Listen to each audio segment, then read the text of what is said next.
Alright, gonna do a little bit of a driving review here of the BMW 135. So, first of all, the car is an automatic, and I think a lot of people knock that, but I from day one thought that this car has a really great automatic transmission, and really the the automatic is by far one of the best automatic that I've driven. It has really crisp shifts when you put it into manual mode or sport mode. So most people knock it because it doesn't have a manual, but I really like this ZF 6-speed transmission that it has. And so this car's got Dinan Stage 3 all around, so that means it's got the Dinan Stage 3 tuning, of course. It's got the associated air intake box. It's got, it had the muffler, the Dinan exhaust, but I actually swapped that out back for the stock muffler just because it was a little bit loud. It was not quite, it wasn't droney at all. I mean, it was a very nice sounding exhaust, but, I got someone that was interested in purchasing it, and, it was worth it to me to sell it and put the stock exhaust back on. It was better. But this car has a lot of feedback. The steering is nice and weighty. It has the Brembo GT 355 brake kit in here. Put it into sport mode for now. And so sport mode seems like it actually increases the throttle sensitivity a bit, which is interesting. When you normally push on it, it has better kind of boost response in sport mode than compared to just regular drive. You can hear the cracks in the road. And this has Coney shocks. It came with Dinan springs, but I thought they were a little bit too low, a little bit too harsh. So, it's got the stock springs, the stock sport springs back on there now, which I think handle really well. Not many people know this, but you can have really a good improvement in your handling with just shocks and not necessarily need springs. A lot of people are like, oh, shocks and springs, but honestly, lowering it doesn't necessarily on its own help with handling. Another great thing is these sport seats, which really hug you. They have like an adjustable, not only adjustable lumbar, but adjustable, side lumbar, whatever you want to call it. And there's some folks out here. We got a lot of cyclists out today, so got to be careful. But you can tell when the car is in normal drive mode or in drive sport, it just handles like kind of a normal car. Lots of cyclists. Another great, the Brembo 355 GT brake kit. It's got 6-piston front calipers, 14-inch rotors, 14-inch rotors rear, 4-piston calipers rear.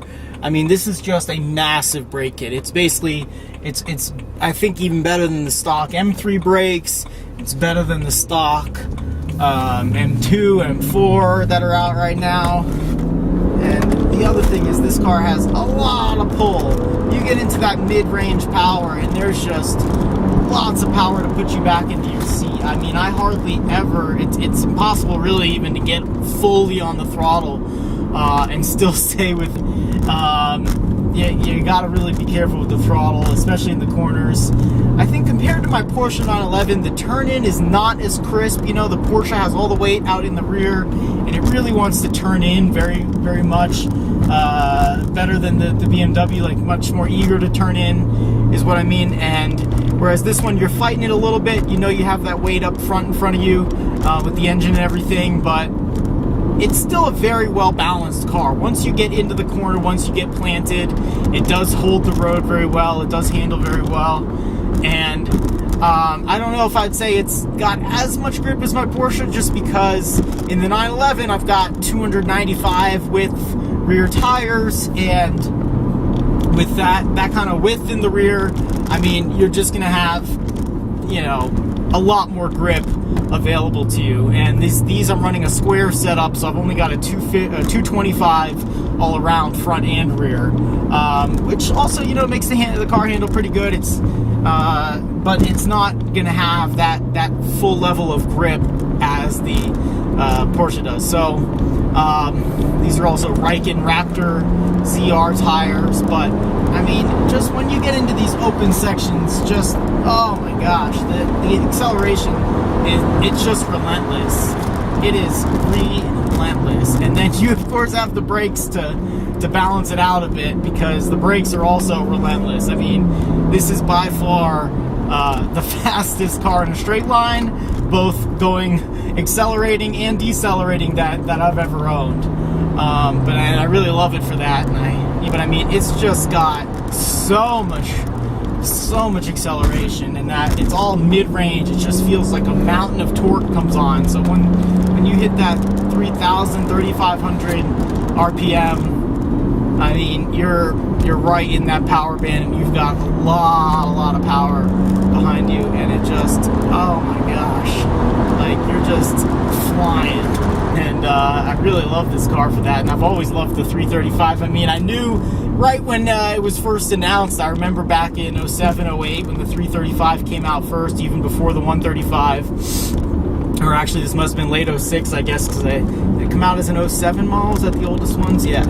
But the on paper, I was like, man, you know, 300 horsepower stock, 300 foot-pounds of torque stock, and then twin turbo 6-cylinder, and then people started finding out, wow, it's actually rated even a little bit low, and that those numbers are kind of more towards at the wheel. And then you started getting tuners involved, and you had like your, you know, JB4 and whatnot, and those, you know, cheap tuning boxes. And it's always been a really attractive platform for me, and I've always wanted one of these N54 motors.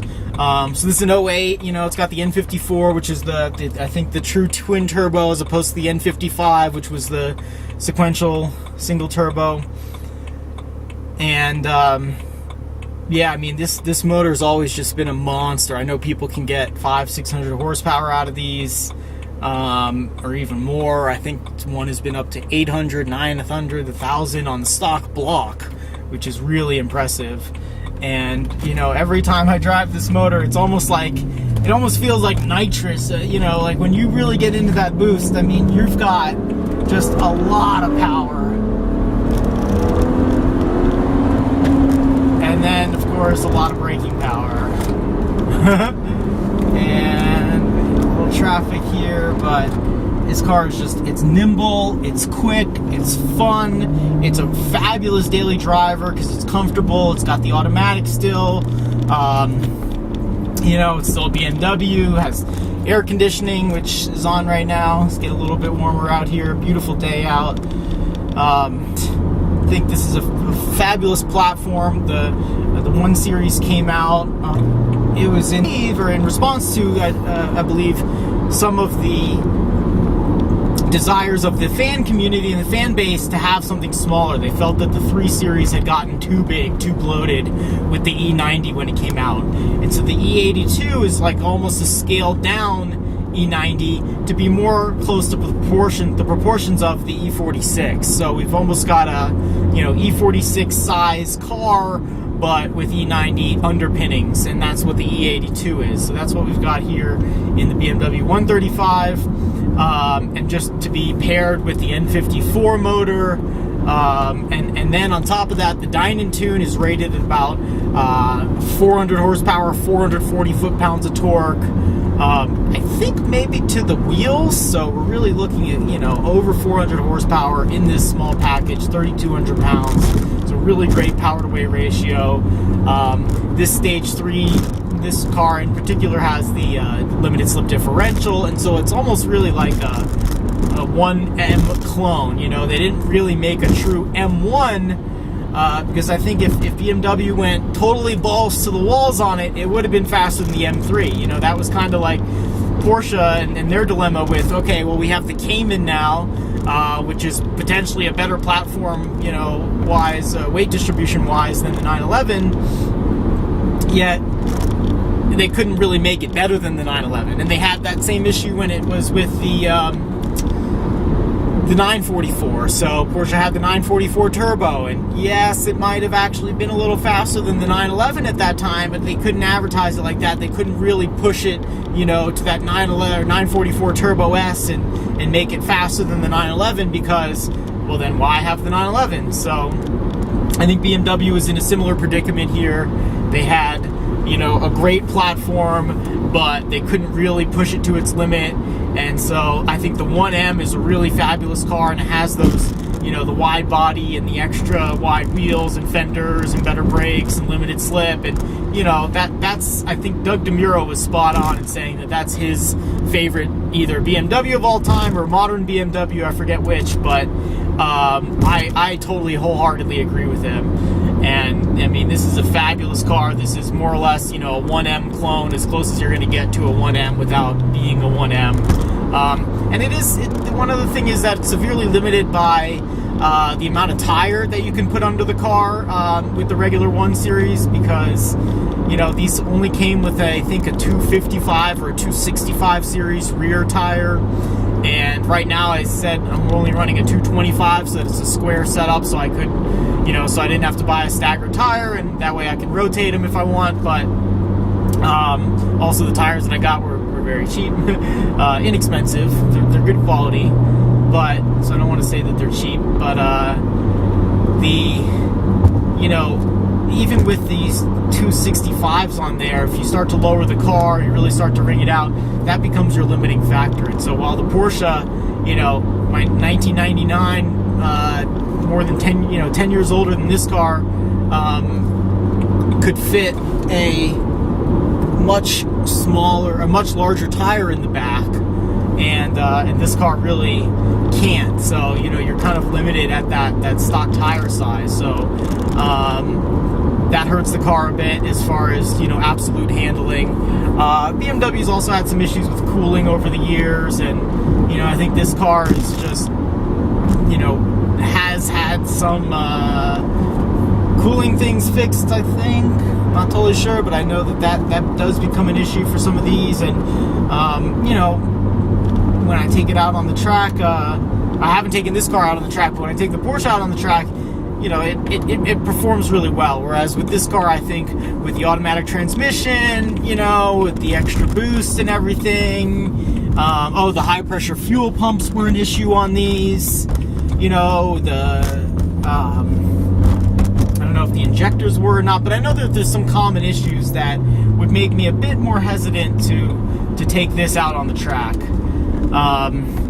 Some other upgrades this has, like the toe links, sway bars, there's a strut brace in the front, it's got the oil cooler, which is nice, and had to replace the lines going to that. But here, I'm gonna do maybe just a little bit of a launch here and see if I can capture just the expression on my face.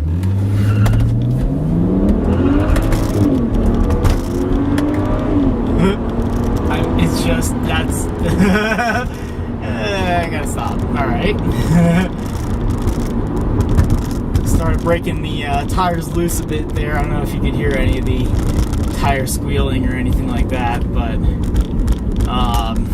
definitely has a lot of get up and go, and it's hard to roll into the throttle without breaking the rear end loose, especially with those tires out back. So you would need a lot of grip to really put the power down and use the power. So while it's got that, you know, additional power over and above what I have in the 911, and that it, you know, it comes on quicker, and it's definitely a lot more torque.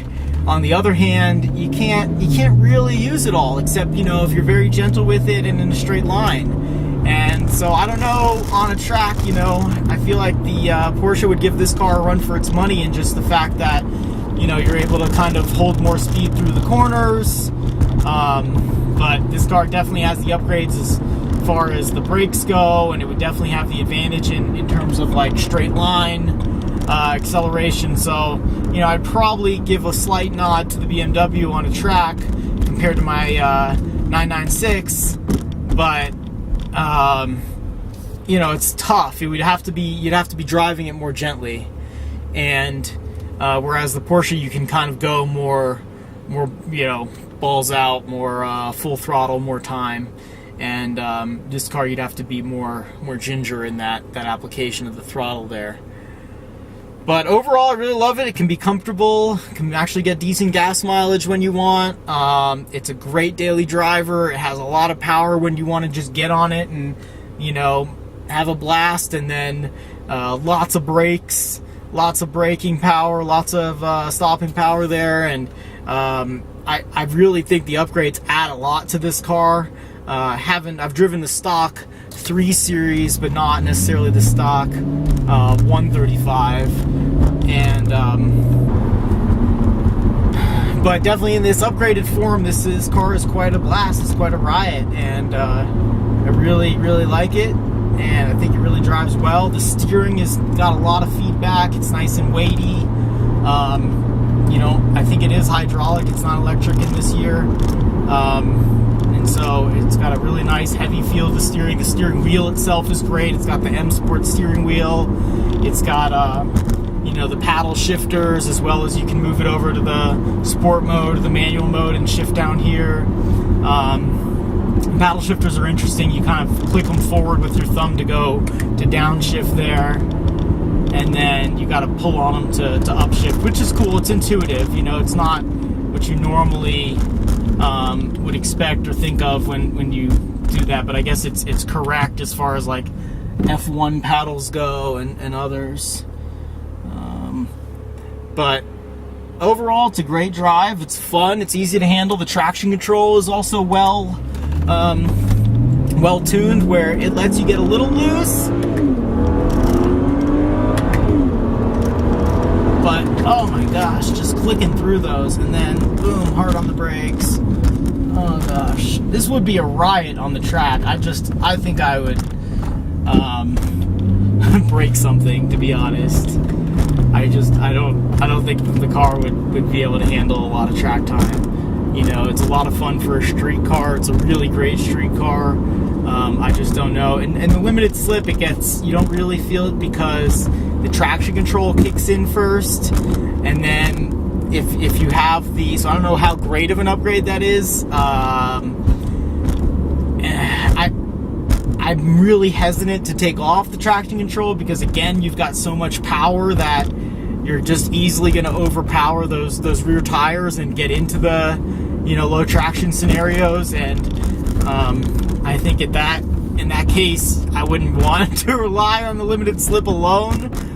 It does have 2 modes of turning the traction control off. There's the TTC, which is dynamic traction control, which allows a little bit of wheel slip, and then there's the full off when you hold it, and that one's the full, hey, you're gonna spin. Actually, the icon looks like a little triangle and a warning to say